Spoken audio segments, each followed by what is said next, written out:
Il piatto di un giradischi che gira, il volto di una giovanissima Doriana Vercesi sono un po' il simbolo della puntata di 40 in onda questa sera dalle 21:15 su Antenna 3.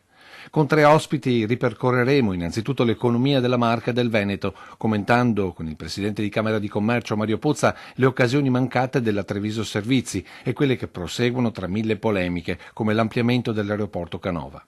Una stagione decisamente più sicura quella che stiamo vivendo, almeno nel giudizio dell'attuale sindaco di Arcade Domenico Presti, che incontreremo nella veste di ex carabiniere con esperienza nei nuclei speciali. Rivedremo volti e luoghi degli anni di piombo, fatti di azioni terroristiche a firma Brigate Rosse, ma anche Ordine Nuovo nel giorno del ricordo della strage di Peteano.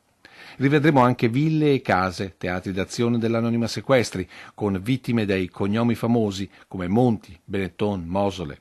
Infine l'ultimo tema sarà l'informazione e la comunicazione degli anni '80, con le prime emittenti private. Prima le radio tra passione e professione, poi la televisione, con i pionieri di ieri, oggi forse frastornati dai 1000 strumenti delle moderne tecnologie, che in parte hanno svuotato il fascino di queste professioni, ma forse sono anche il nuovo stimolo per la comunicazione.